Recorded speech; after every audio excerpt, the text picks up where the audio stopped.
Hero ಆಗೋದಲ್ಲ, real life ಅಲ್ಲೂ ಕೂಡ hero ಆಗ್ಬೇಕು, ಮಾದರಿ ಆಗ್ಬೇಕು ಅಂದ್ರೆ ಯಶ್ ಅವ್ರನ್ನು ಕೂಡ ನೋಡಲೇಬೇಕಾಗುತ್ತೆ. ಸಾಕಷ್ಟು ಜನ ನಟರು ಬಾಲಿವುಡ್ ನಟರಿಗೆ ಮಾದರಿ ಆಗಿದ್ದಾರೆ. ರಾಜಾ ಹುಲಿ ಕೋಟಿ ಕೋಟಿ ರೂಪಾಯಿ ಪಾನ್ ಮಸಾಲಾ ಜಾಹೀರಾತು ರಿಜೆಕ್ಟ್ ಮಾಡಿದ್ದಾರೆ. ಯಶ್ ತಂಬಾಕು ಸಂಬಂಧಿತ ಉತ್ಪನ್ನಗಳಲ್ಲಿ ನಟಿಸಲ್ಲ ಅಂತ ಹೇಳಿದ್ದಾರೆ. ಯಶ್ ಅವರು ಬೇರೆ ರೀತಿಯಾದಂತ ಸಂದೇಶ ಹೋಗುತ್ತೆ ಅಭಿಮಾನಿಗಳಿಗೆ, ತಪ್ಪು ಸಂದೇಶ ಕೊಡುವಂತದ್ದಲ್ಲ, ನಾನು ರವಾನಿಸಲ್ಲ ತಪ್ಪು ಸಂದೇಶವನ್ನ ಅಂತ ಹೇಳಿದ್ದಾರೆ ರಾಜಾಹುಲಿ. ಈಗಿನ ನಟರು ಸಾಕಷ್ಟು ಜನ ನೋಡಿದೀವಿ, ದುಡ್ಡು ಕೊಡ್ತಾರೆ ಅಂದ್ರೆ ಎಂತ ಒಂದು ಜಾಹೀರಾತಾದ್ರೂ ಒಪ್ಕೊಳ್ತಾರೆ. ಬಟ್ ಹಂಗಿಲ್ಲ ಯಶ್ ಅವರು, ಇದೇ ಸ್ಪಷ್ಟ ಸಂದೇಶ ರವಾನಿಸ್ತಾ ಇದ್ದಾರೆ. ಮಾದರಿ ಆಗುವಂತ ಕೆಲಸಗಳಿದು.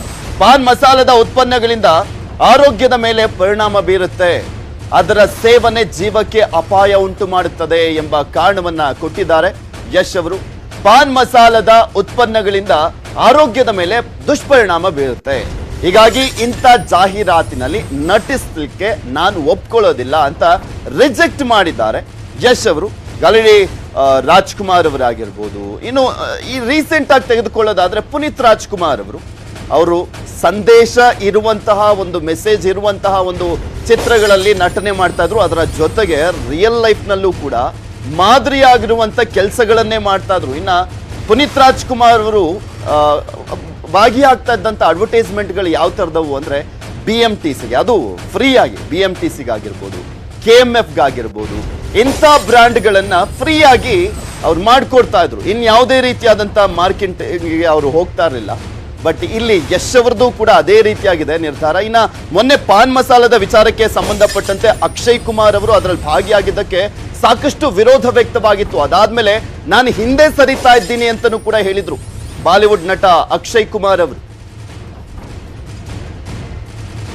ಇದ್ರ ಬಗ್ಗೆ ಮತ್ತಷ್ಟು ಡೀಟೇಲ್ಸ್ ಅನ್ನ ನೀಡ್ತಾರೆ ನಮ್ಮ ಪ್ರತಿನಿಧಿ ಸತೀಶ್. ನೇರ ಸಂಪರ್ಕದಲ್ಲಿ ಜಾಯ್ನ್ ಆಗ್ತಾ ಇದ್ದಾರೆ. ಎಸ್ ಸತೀಶ್, ನಾನು ಹೇಳ್ತಾ ಇದ್ದೆ, ಬರೀ ರಿಯಲ್ ಲೈಫ್ ನಲ್ಲಿ ಹೀರೋ ಆಗೋದಲ್ಲ, ರಿಯಲ್ ಲೈಫ್ ನಲ್ಲೂ ಕೂಡ ನಾವು ಹಂಗೆ ಬದುಕ್ತಾ ಇದ್ದೀವಿ, ಹಂಗೆ ಮಾದರಿಯಾಗಿದ್ದೇವೆ ಅನ್ನುವಂಥ ಮೆಸೇಜ್ ಸಾರುವಂತ ಹೀರೋಗಳು ತುಂಬಾ ಕಡಿಮೆ.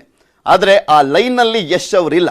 ಯಶ್ ಅವರು ತನ್ನ ನಿಜ ಜೀವನದಲ್ಲೂ ಕೂಡ ಮಾದರಿ ಆಗ್ತಾ ಇದ್ದಾರೆ. ಈ ಹಿಂದೆನೂ ಕೂಡ ಗಮನಿಸಿದ್ವಿ, ಯಶೋ ಮಾರ್ಗದ ಮುಖಾಂತರ ಸಾಕಷ್ಟು ಒಳ್ಳೆ ಒಳ್ಳೆ ಕೆಲಸಗಳನ್ನ ಮಾಡಿದ್ರು. ಈಗ ಒಳ್ಳೆ ನಿರ್ಧಾರ ಈ ವಿಚಾರದಲ್ಲೂ.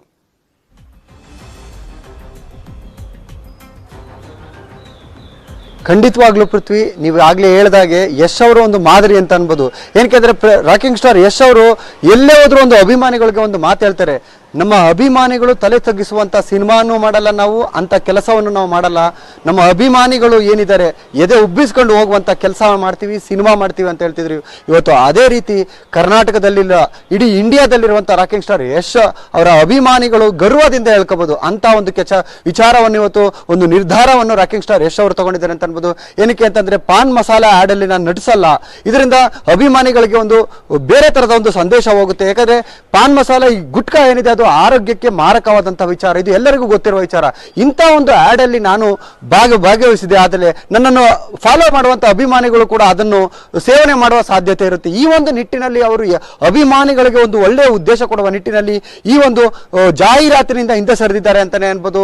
ಏನಕ್ಕೆ ಈಗಾಗಲೇ KGF ಚಿತ್ರದ ನಂತರ ರಾಕಿಂಗ್ ಸ್ಟಾರ್ ಯಶ್ ಅವರು ಪ್ಯಾನ್ ಇಂಡಿಯಾ ಸ್ಟಾರ್ ಆಗಿದ್ದಾರೆ, ಸಾಕಷ್ಟು ಬ್ರ್ಯಾಂಡ್ಗಳಿಗೆ ಬ್ರ್ಯಾಂಡ್ ಅಂಬಾಸಿಡರ್ ಆಗಿದ್ದಾರೆ, ಅದರಲ್ಲೂ ಕೂಡ ಚೂಸಿ ಆಗಿದ್ದಾರೆ ಅಂತ ಅನ್ಬೋದು. ಏನಂದ್ರೆ ಸಮಾಜಕ್ಕೆ ಒಂದು ಸಂದೇಶ ಇರುವಂತ ಒಳ್ಳೆಯ ಒಂದು ಕೆಲಸ ಇರುವಂತ ಬ್ರ್ಯಾಂಡ್ ಅಂಬಾಸಿಡರ್, ಅಂತಹ ಒಂದು ಕಾರ್ಯಗಳಿಗೆ ಮಾತ್ರ ಅವರು ಬ್ರ್ಯಾಂಡ್ ಅಂಬಾಸಿಡರ್ ಆಗ್ತಿದ್ದಾರೆ. ಈ ತರದ ಪಾನ್ ಮಸಾಲೆ ಇರ್ಬೋದು, ಇನ್ನೊಂದು ಈ ತರದ ಯಾವುದೇ ಒಂದು ಬ್ರ್ಯಾಂಡ್ ಗಳಿಗೆ ನಾನು ಅಂಬಾಸಿಡರ್ ಆಗಲ್ಲ ಅನ್ನುವಂತ ನಿಟ್ಟಿನಲ್ಲಿ ಇವತ್ತು ಯಶ್ ಹೇಳಿರೋದ್ರಿಂದ ಅವರ ಈ ಒಂದು ನಿರ್ಧಾರಕ್ಕೆ ಸೋಷಿಯಲ್ ಮೀಡಿಯಾದಲ್ಲಿ ಜೊತೆಗೆ ಅವರ ಅಭಿಮಾನಿಗಳು ಒಂದು ಮೆಚ್ಚುಗೆಯನ್ನ ವ್ಯಕ್ತಪಡಿಸ್ತಿದ್ದಾರೆ. ಯಾಕಂದ್ರೆ ಈಗಾಗಲೇ ಸಾಕಷ್ಟು ನಟರು, ನೀವು ಹೇಳ್ದಂಗೆ ಬಾಲಿವುಡ್ ನ ಸಾಕಷ್ಟು ನಟರು, ಅಜಯ್ ದೇವಗನ್ ಇರ್ಬೋದು, ಮತ್ತೆ ಶಾರುಖ್ ಖಾನ್, ಅಜಯ್ ಕುಮಾರ್, ಅಕ್ಷಯ್ ಕುಮಾರ್, ಇವರೆಲ್ಲರೂ ಕೂಡ ಈಗಾಗಲೇ ಪಾನ್ ಮಸಾಲೆ ಆಡ್ ನಲ್ಲಿ ಕಾಣಿಸ್ಕೊಂಡಿದ್ದಾರೆ. ಜೊತೆಗೆ ಅಕ್ಷಯ್ ಕುಮಾರ್ ಅವರು ಈ ಒಂದು ಪಾನ್ ಮಸಾಲೆ ಆಡ್ ಅಲ್ಲಿ ಕಾಣಿಸ್ಕೊಂಡಿರೋದು ಅವರ ಅಭಿಮಾನಿಗಳು ಮತ್ತೆ ನೆಟ್ಟಿಗರು ಅವರ ಸತೀಶ್, ಆ ವಿಚಾರಕ್ಕೆ ಸಂಬಂಧಪಟ್ಟಂತೆ ಸಾಕಷ್ಟು ಚರ್ಚೆ ಆಗಿತ್ತು, ಸಾಮಾಜಿಕ ಜಾಲತಾಣದಲ್ಲಿ ಆಕ್ರೋಶ ವ್ಯಕ್ತವಾಗಿತ್ತು. ಅಕ್ಷಯ್ ಕುಮಾರ್ ಅವರು ಈ ನಿರ್ಧಾರ ಮಾಡಬಾರ್ದಿತ್ತು ಅಂತ.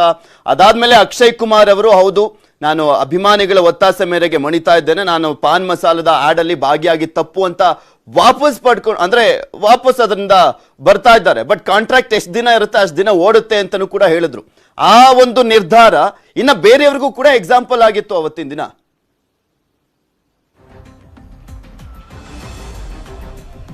ಖಂಡಿತವಾಗ್ಲೂ ಏನಂತಂದ್ರೆ ಪೃಥ್ವಿ, ಈಗ ಅಭಿಮಾನಿಗಳು ಆ ಒಂದು ಜಾತ್ರೆಯಲ್ಲಿ ಕಂಡ ನಂತರ ಅಭಿಮಾನಿಗಳು ಆಕ್ರೋಶ ಮತ್ತು ಅಸಮಾಧಾನ ವ್ಯಕ್ತಪಡಿಸುವ ಅಂತ ಕೆಲಸವನ್ನು ಕೂಡ ನಾನು ಮಾಡಬಾರ್ದು ಅನ್ನುವಂತ ನಿಟ್ಟಿನಲ್ಲಿ ಈಗ ರಾಕಿಂಗ್ ಸ್ಟಾರ್ ಯಶ್ ಅವರು ಏನೊಂದು ಆಫರ್ ಬಂದಿತ್ತು ಪಾನ್ ಮಸಾಲೆ ಆಡಿಂದ ಕೋಟಿ ಒಂದು ವೆಚ್ಚದ ಒಂದು ಬ್ರಾಂಡ್ ಅಂಬಾಸಿಡರ್ ಆಗೋದಕ್ಕೆ ಒಂದು ಆಫರ್ ಕೊಟ್ಟಿದ್ರು. ಆ ಆಫರ್ನ ಅವರು ತಿರಸ್ಕರಿಸಿದ್ದಾರೆ ಎನ್ಬೋದು. ನೀವಾಗ್ಲೇ ಹೇಳಿದಾಗೆ ಪಾನ್ ಮಸಾಲ ಅನ್ನೋದು ಆರೋಗ್ಯಕ್ಕೆ ನಿಜವಾಗ್ಲೂ ಹಾನಿಕಾರಕ ಆದಂತ ವಿಚಾರ. ಯಾಕಂದ್ರೆ ಯಶ್ ಅವರು ಈಗ ಕರ್ನಾಟಕದ ನಟರಲ್ಲ, ಅವ್ರಿಗೆ ಎಲ್ಲಾ ಕಡೆಯೂ ಕೂಡ ಅವ್ರಿಗೆ ಸಾಕಷ್ಟು ಅಭಿಮಾನಿಗಳಿದ್ದಾರೆ. ಏನಕ್ಕೆ ಸಿನಿಮಾ ಮಂದಿಯನ್ನು ಸಾಕಷ್ಟು ಜನ ಅನುಕರಣೆ ಮಾಡುವ ಸಾಧ್ಯತೆ ಇರುತ್ತೆ. ಅವರ ಒಂದು ಸ್ಟೈಲ್ ಇರ್ಬೋದು, ಅವರ ಮಾತನಾಡುವ ಶೈಲಿ ಇರ್ಬೋದು, ಅವ್ರ ಸಿನಿಮಾದ ಒಂದು ಪಾತ್ರ ರೀತಿ ನೀತಿ ಎಲ್ಲವನ್ನು ಕೂಡ ಫಾಲೋ ಮಾಡ್ತಾರೆ. ಅದೇ ರೀತಿ ಅವರೇನಾದ್ರೂ ಇಂತಹ ಒಂದು ಹಾಡುಗಳಲ್ಲಿ ಕಾಣಿಸ್ಕೊಂಡ ಸಂದರ್ಭದಲ್ಲಿ ಅಭಿಮಾನಿಗಳು ಕೂಡ ಆ ತರದ ಒಂದು ರೀತಿಯಲ್ಲಿ ಹೋಗುವ ಸಾಧ್ಯತೆ ಇರುತ್ತೆ ಅಂತ ನಿಟ್ಟಿನಲ್ಲಿ ರಾಕಿಂಗ್ ಸ್ಟಾರ್ ಯಶ್ ಅವರು ಈ ತರದ ಒಂದು ನಿರ್ಧಾರ ತಗೊಂಡಿದ್ದಾರೆ ಅಂತಾನೆ ಹೇಳ್ಬೋದು. ಓಕೆ, ಥ್ಯಾಂಕ್ ಯು ಸತೀಶ್ ನಿಮ್ಮೆಲ್ಲ ಡೀಟೇಲ್ಸ್ಗಾಗಿ.